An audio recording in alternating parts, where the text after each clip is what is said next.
This episode of The Unstarving Musician is powered by Podcast Startup, the learning platform for creators with a voice.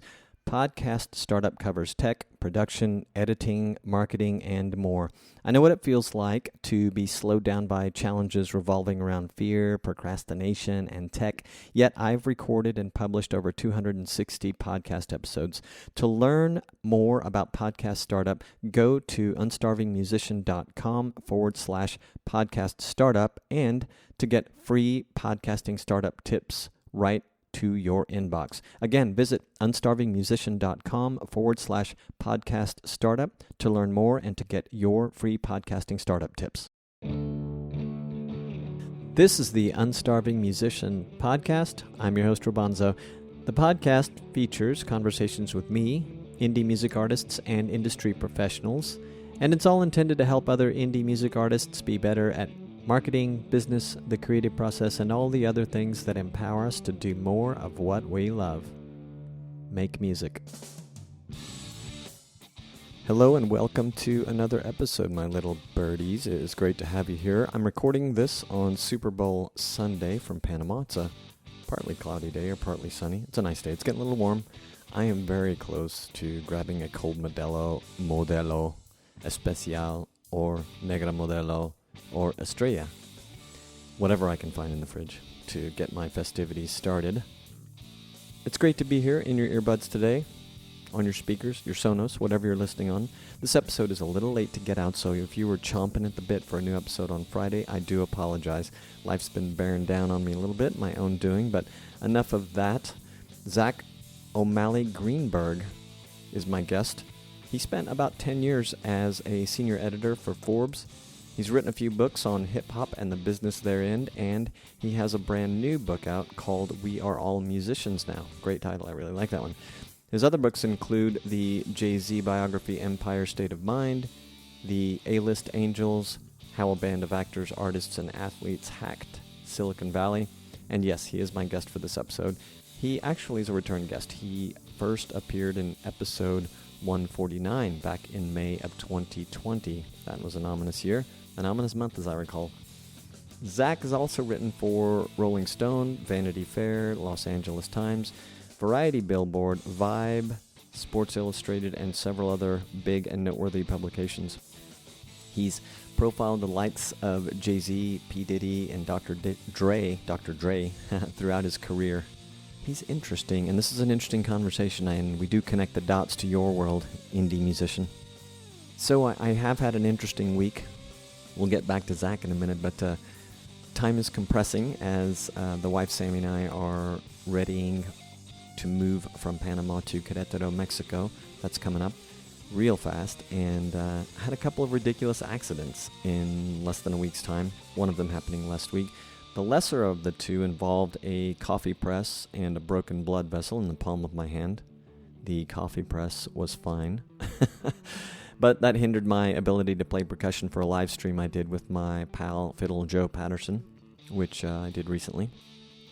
And then a few days later, I fell down whilst starting our morning walk with the dog. We were about 5 or 10 minutes into it by the beach and on a trail. That one ended up with blood dripping down my face. I keep replaying this one in my mind. We're walking across a dry, gravelly downgrade, not super steep at all, and I've walked it many times and thought I might fall on my arse once I started slipping, but before I knew what happened, I face planted, or forehead planted. My dog, who is a great dog, was unfazed by the whole thing, and in fact, he seemed only very disappointed that our walk was ending so abruptly. So we came back to the apartment, and lucky for me, we live upstairs from a young physician who does house calls, Dr. Mari Gabriella Rodriguez, or Mari, as we call her. She's a neighbor and friend, and it turned out to be nothing major, my head wound. Dr. Mari cleaned me up, gave me some icing instructions, and left me with a tube of antibiotic cream. Now, I just look like I have a scab. For a while, I looked like I had a birthmark and a big egg-sized lump on my forehead, but it's all good now. The fall in particular made me think, is this the phase of my life where I start falling down already? I don't know. I'm only 57, damn it. I exercise most days of the week, do yoga several days a week, walk a couple of miles daily, occasionally run. I mean, I could certainly step it up, shore up my diet. I'm probably making too much of it, but I could have arguably had the same fall at 47 years of age. What am I so worried about, right? I don't know. All right, and then lastly, before we get to Zack Greenburg, I want to mention another podcast that you should check out. It is the New Music Industry Podcast hosted by David Andrew Wiebe. He has been on this podcast, and he has another appearance coming up. So David, on his podcast, dares to go where few music marketing and business podcasts go. He features interviews with amazing guests ranging from producers and composers to artists and executives, even internet marketers. Sounds a little familiar, right? Yeah, he does kind of a similar thing. He's got his own angle for sure, but I think it's a good podcast. He's had me on there, in fact, recently. And I think his work is worth checking out. Weeb also drills down into other industries, returning to listeners, giving them insights that he's gained from various marketers and experts, demonstrating every possible way artists can find their path.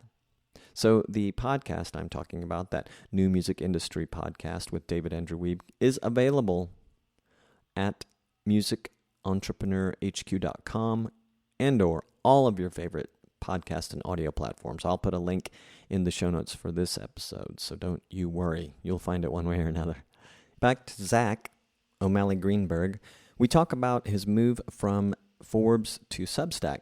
That has a somewhat intense timeline or storyline of events.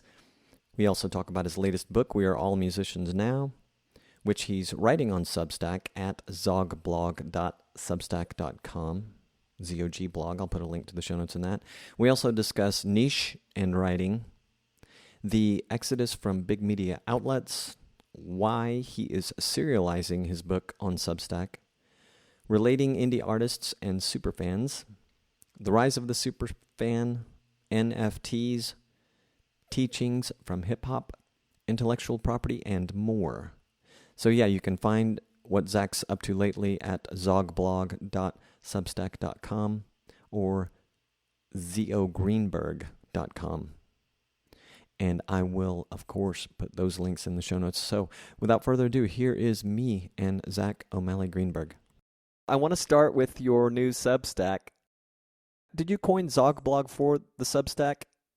Or? I've been Zogblog since the very beginning of Twitter. I tried to get just Zog as my handle back in the day, and they wouldn't let me. I guess you have to be Jack Dorsey or something to get less than 6 characters, or maybe they changed it. But so I went with Zogblog, back in whatever it was, 2009 or something like that, and that's just been all my socials all the time. And at some point, I thought that I would have a Zogblog, and it took me, 10 years to get around to it, but here we are. Yeah, I love it. Well, I do want to hear a little bit about that move, the departure from Forbes, and also comment that, by the way, your profile pic looks amazing on your Substack page. Oh, thank you. I think that one was from Macau or something. It was like outside of a casino in Macau, and it felt very, Fear and Loathing in Las Vegas. So I thought that might be appropriate for a music blog and newsletter. So yeah, that's what it is. So when did you start the Substack, and when were you no longer doing whatever you were doing in whatever capacity you are or are not now with Forbes? Yeah, so the Substack began earlier this year. I left Forbes over the winter. I was lined up to take a job at Business Insider, and I had taken 3 weeks off and, was taking a little break and reading historical fiction and taking walks in the woods and that kind of thing. And basically, I got this massive document from them sort of demanding all sorts of control of my intellectual property.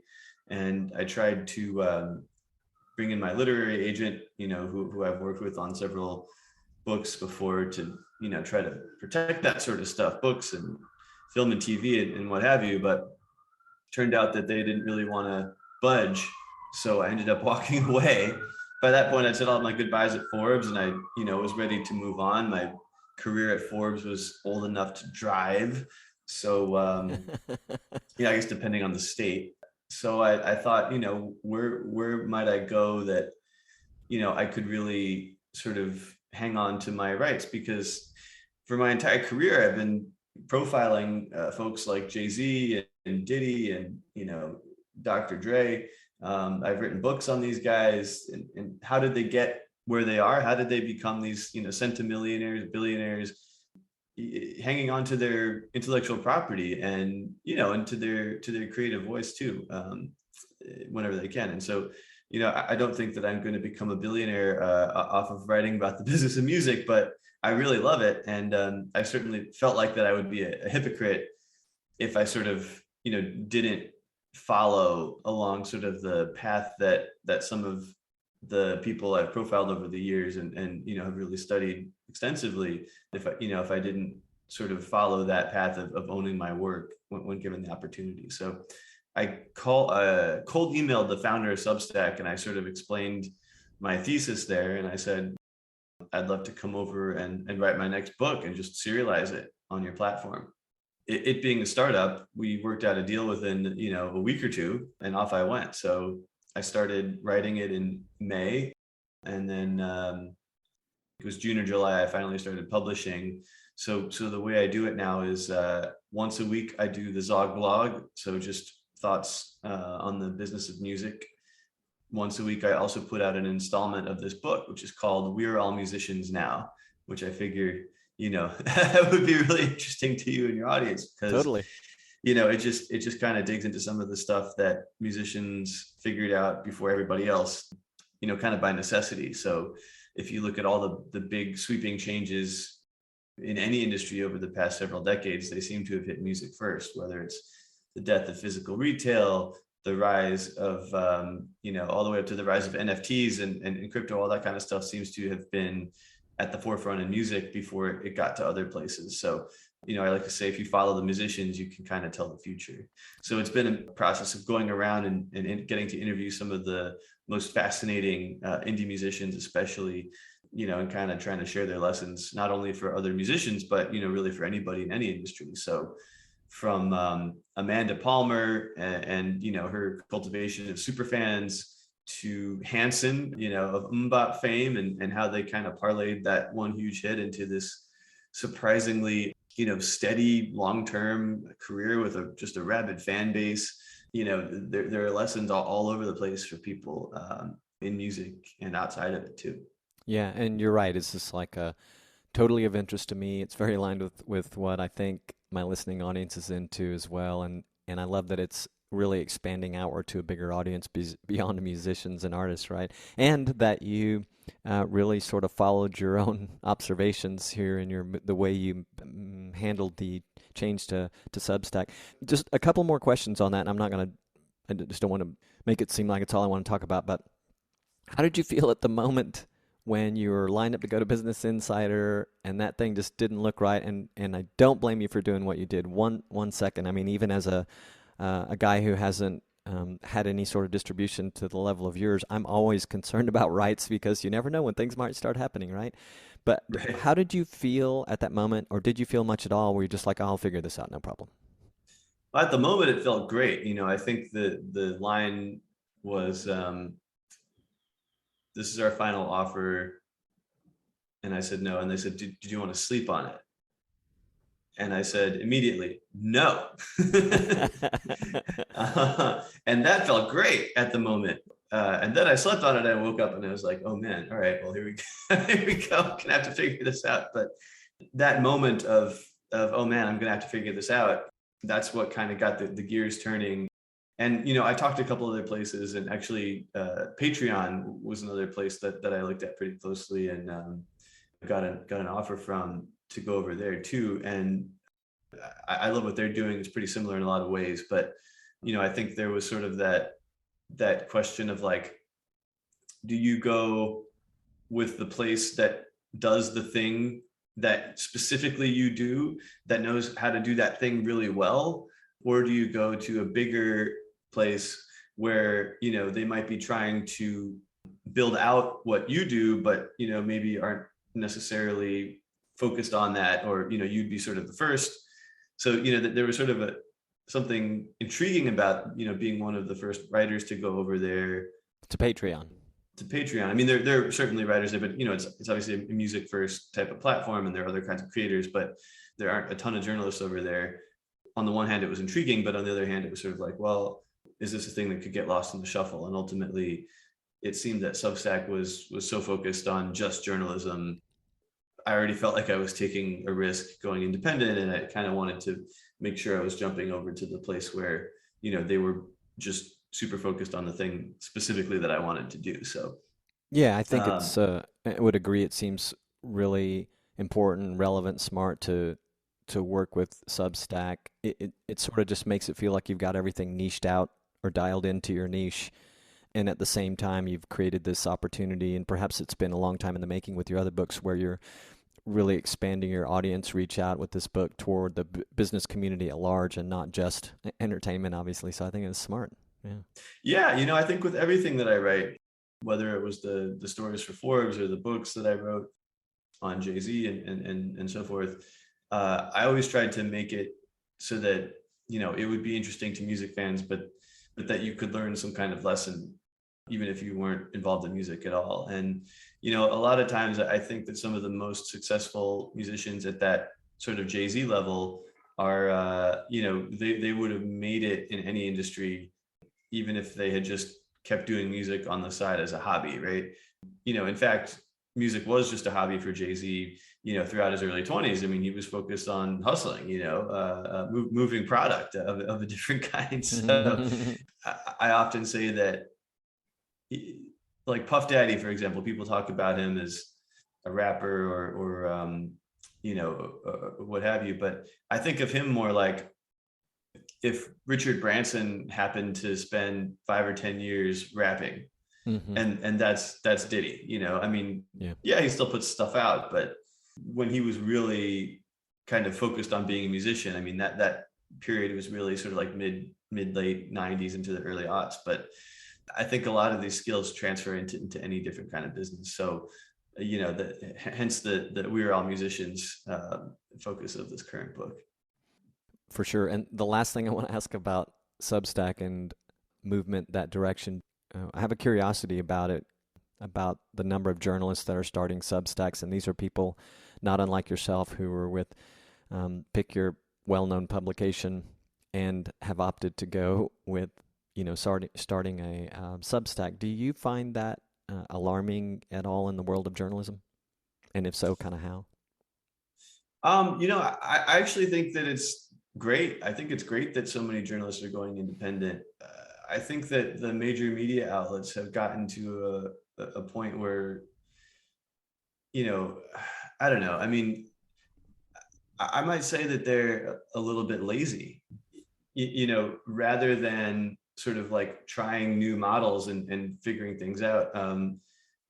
One of the responses to sort of the changing landscape has been, why don't we kind of encroach a little bit more on the intellectual property rights of our staffers, who we PS don't pay well anyway, and there are some exceptions to that, but in general, I think as a rule, journalism is not an industry that pays very well. And part of the reason historically that people go into it, obviously you go into it because you love it.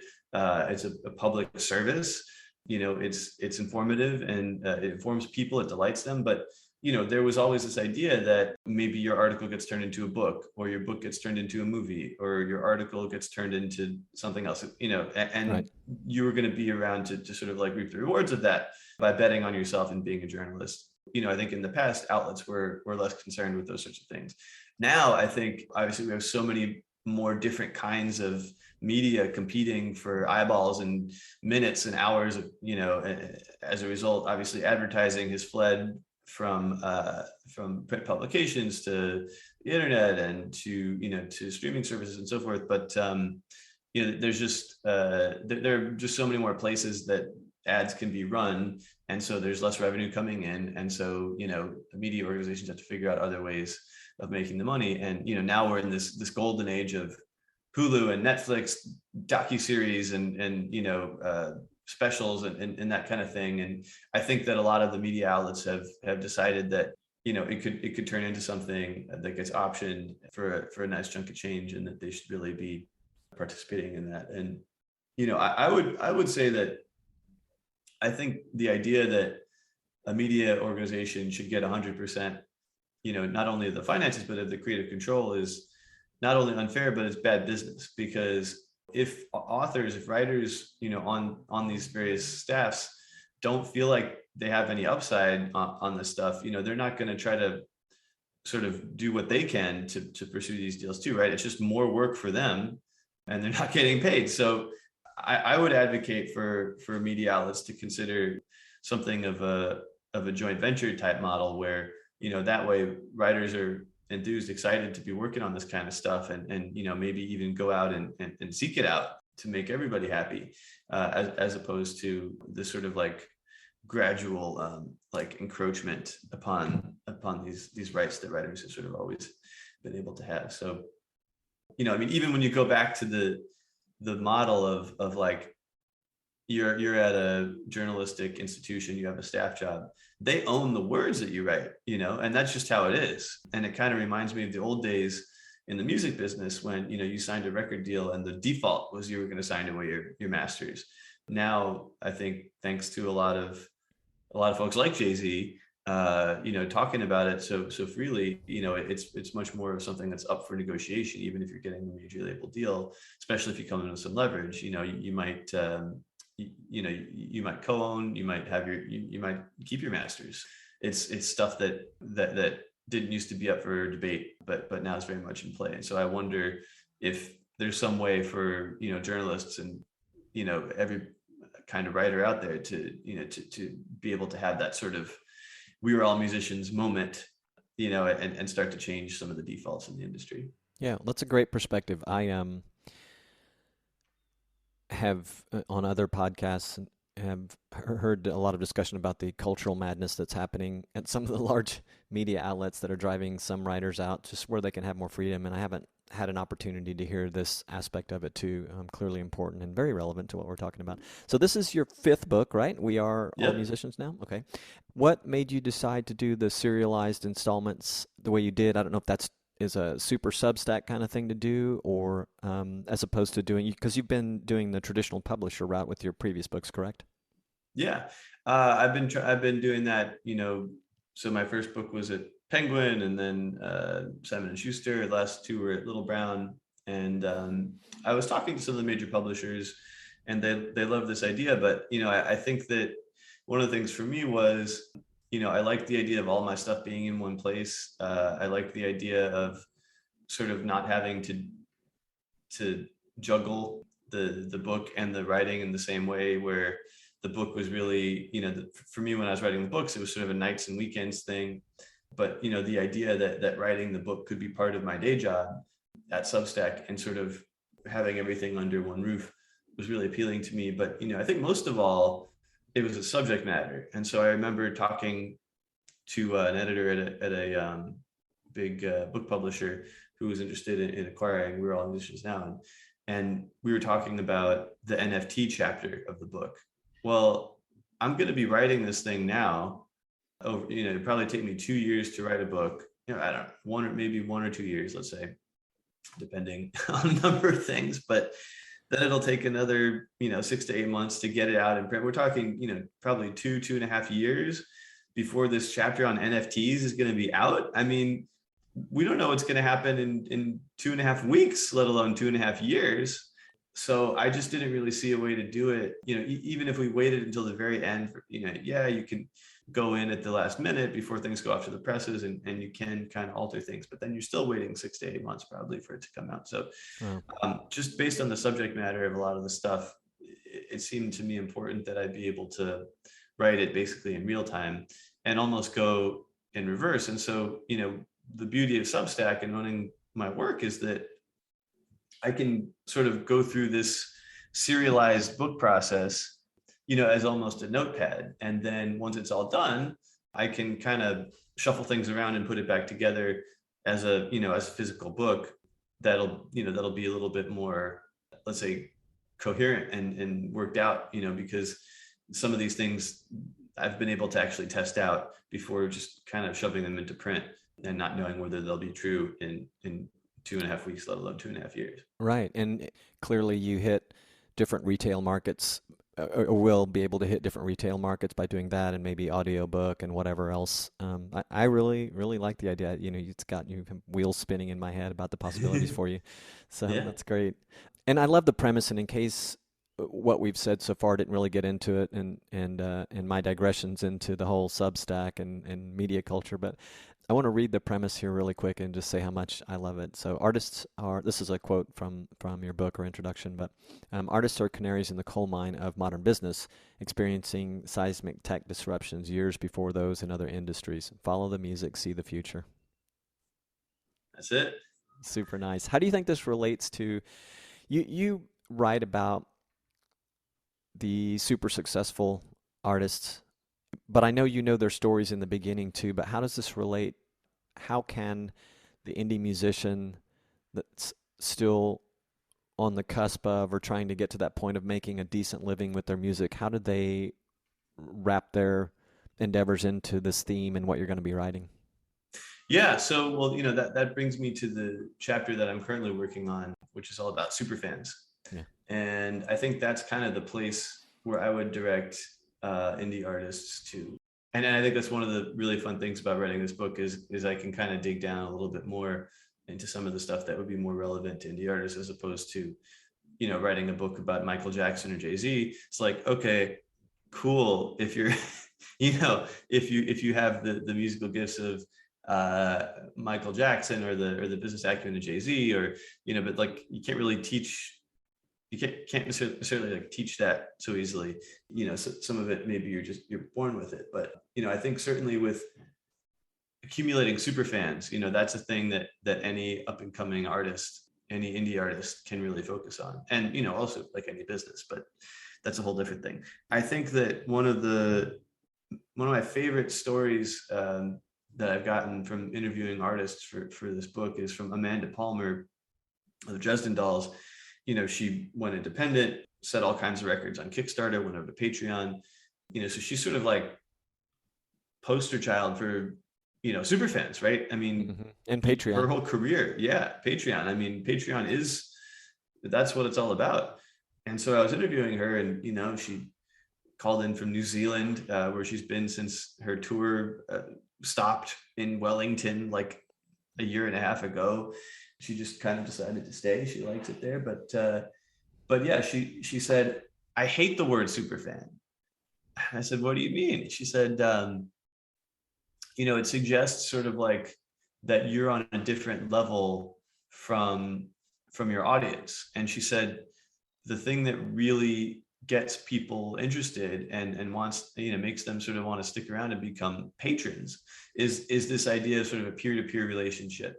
If you have that, people will support you, to the ends of the earth. I mean, in her case, all the way to New Zealand. And, when her tour kind of went kaput because of COVID, and, she was stuck on the other side of the planet, solo parenting her little kid, and couldn't really record and release music in the way that she wanted to. Her super fans came through and continued to support her. And, I mean, she started a podcast and did a bunch of other things that were a little more conducive to the time that she had available. But she said, my super fans really saved my life. I mean, in a world without universal basic income and stuff like that, I mean, there's no safety net. Especially not for independents like her, Exactly. artists. Yeah.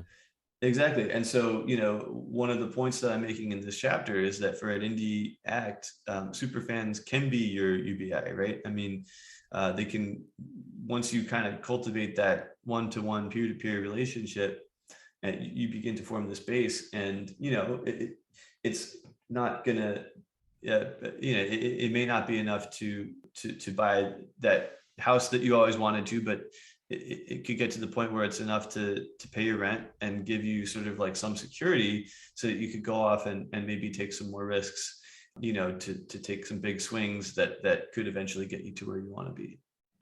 Yeah. And, I've actually spoken to an artist here on the podcast. Her name's Shannon Curtis, and I call her the house concert queen. She's made her Huh?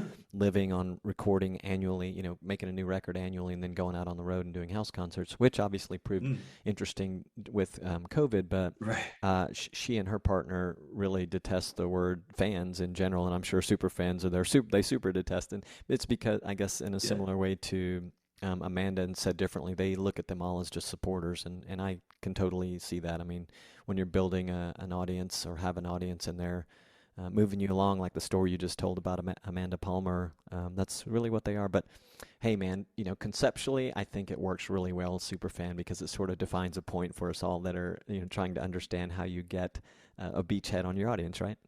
Yeah, absolutely. I mean, and what's the saying? All you need is 1,000 true fans Mm-hmm. of whatever it is. I mean, if you have 1,000 fans that are willing to pay you, I don't know, I mean, $5 a month to produce whatever it is that you produce, you can probably get by, depending on a number of things in your situation, and but where you live, maybe not in certain, maybe not in New York so easily, or maybe not if you have family, but there's a if you get to 1,000 true believers, a lot starts to become possible, and then on top of that, ideally you're growing it, and that's the beauty of the superfan economy, is that every superfan you create is also an advocate. They're kind of a Johnny Appleseed going around and and spreading the I'm mixing all my metaphors here, but Johnny Appleseed spreading the gospel. But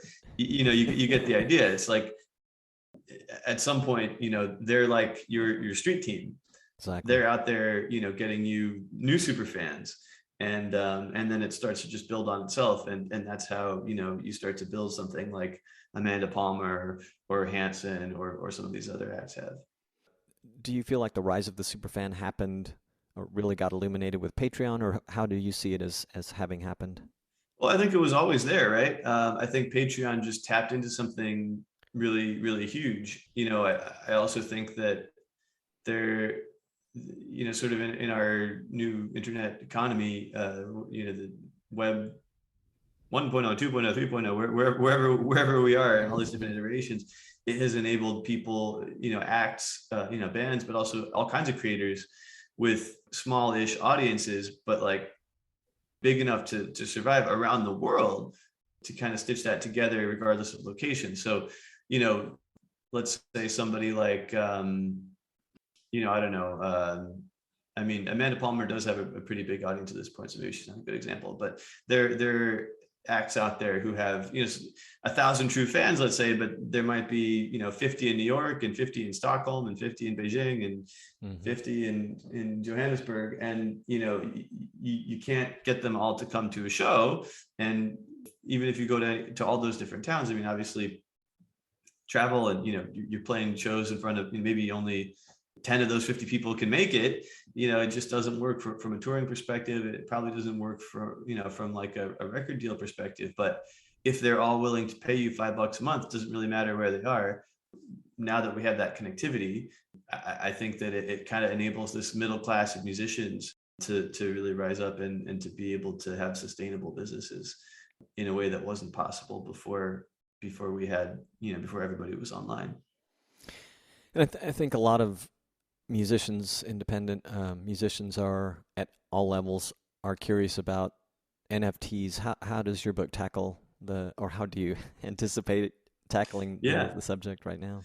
Well, the first thing I wrote about NFTs was how I thought that the Once Upon a Time in Shaolin, the Wu-Tang album, was actually the first NFT.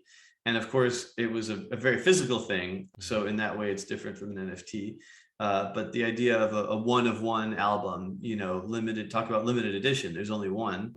And I actually broke the story of that album's existence for Forbes back in, I think it was 2014. Okay. And it was this whole crazy process where I was contacted by the producer of the album. And I didn't know, I'd never heard of the guy. And it was from this weird email address. And I thought it was some kind of scam. And, what a crazy idea. He's just like, we've had the secret Wu-Tang album that we've been recording for 6 years, and it's in a vault in Morocco. And it was so wild that I concluded it would have been very hard to make up.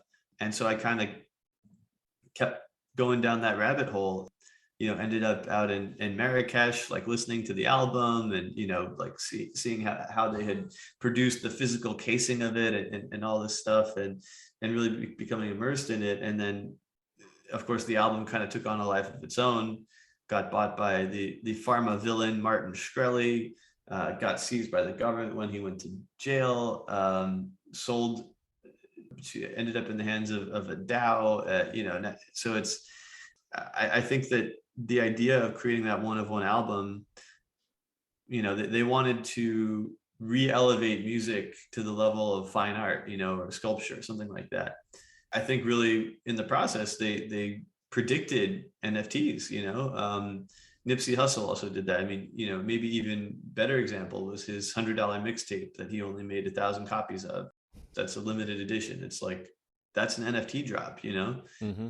and it took, maybe 6 or 7 years for the rest of the world to catch up to that. But, I think for me, that was kind of the focus, the initial focus of the sort of NFT part of the equation. So, NFTs, I don't really know. I mean, where we're going with that, it seems like we're moving toward, a long-term play being something like the NFT as a certificate of authenticity for a physical work, right? Like, yes, this is really only one of 1,000 Nipsey Hussle mixtapes, and you can have the real thing, and you can have the certificate that you could post online. I think that's where I would see it going, but I think especially as we move into things like the metaverse and a lot of things that could be technically infinitely replicable, people will want methods of saying, no, this is really one of only a limited amount of things of this type of thing created. And I think that's kind of where the technology of NFTs is going to be most popular. And it sounds like there's some really interesting lessons then in the history that you presented just now and that you'll present in the book for NFTs and the whole idea for the small independent musician as well, whether or not they explore actual NFTs or what we're calling NFTs now and all that's behind that, both time and cost and all those things. But it sounds like some great lessons. Yeah, for sure. You've spent most of your time, arguably, with as far as music goes and looking at what hip-hop artists have done.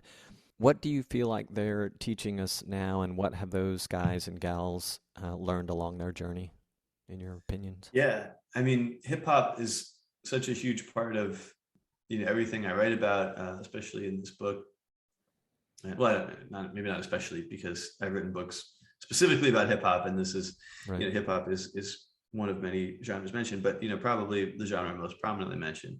And I think the lessons are really when you look at hip hop coming up out of the South Bronx in the 70s, and then into sort of like the commercial adoption of hip hop and, throughout the 80s and 90s, a lot of the entrepreneurship that happened in hip hop was sort of by necessity.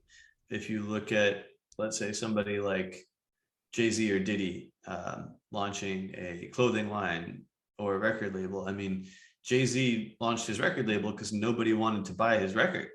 They thought it was too dangerous, or there are all kinds of things that people say when they're not wanting to say what they really mean. When you're looking at institutionalized racism, all kinds of prejudice that Jay-Z had to overcome, in selling his music.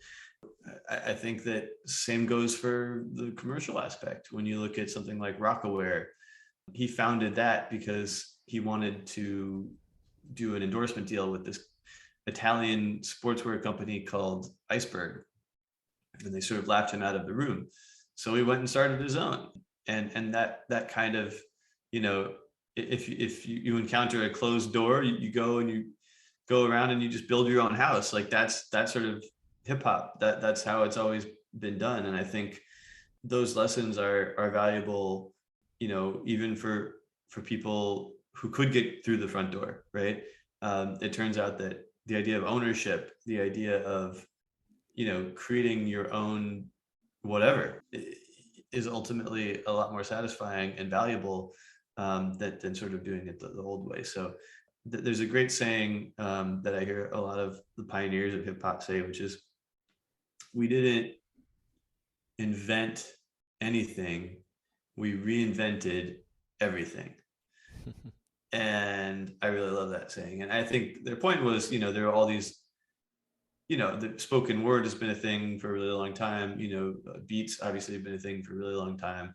And you sort of put it all together, but you create something new. You create something totally novel and a movement in its own right. And I think that's definitely been one of the lessons of hip hop. Interesting. One last thing I wanted to ask about, and then if there's any kind of closing things you were hoping to talk about, let me know. But intellectual property, intellectual property. Why is that? Why are the lessons, or what are the lessons that you're honing in on, or what do you think they should be right now, where these worlds collide, business and art, and so forth? Yeah, I think that just as we move into a world where everything is online, and not only just in the way that you would go on a computer and check your email or read the news, but this idea of immersive online experiences, the metaverse, stuff like that. I mean, what is it but intellectual property, right?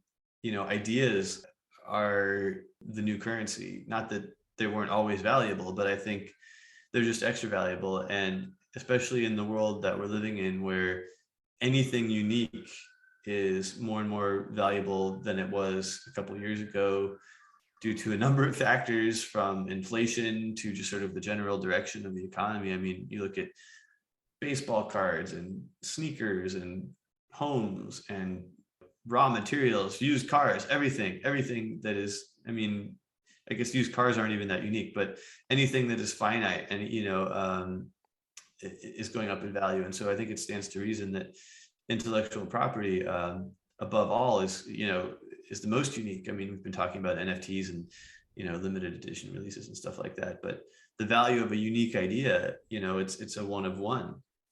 And I think that that people, creators who have those unique ideas, those unique concepts and creations, just need to find ways to protect that, because ultimately I think that's going to be the most valuable thing out there. So I know people can find you and your Substack and your book at zogblog, zogblog.substack.com. And can they find you on socials there, or do they go to your website to find you on social, or do you want to just... Yeah, I'm Zogblog on Twitter and Instagram. That's right. That's right. Very easy. And then the friendly URL to get to subscribe for free for my Substack is zogblog.co. Cool. That's how you can find me. Very good. And I'm sorry I said .com. It's .co, eh? Oh no, it's zogblog.co. Yeah, that's the one. Yeah, different one. Okay. Well, thanks for that, man, and thank you very much for coming back. It was really fun catching up, and I'm very excited for you with the work you're doing now and all the changes, and I'm really curious about how these themes are going to develop. So, man, I really appreciate it. Well, thanks for having me on. Yeah, absolutely. This episode was powered by Bandzoogle, the platform for musicians and bands to build their website and manage direct-to-fan marketing and sales.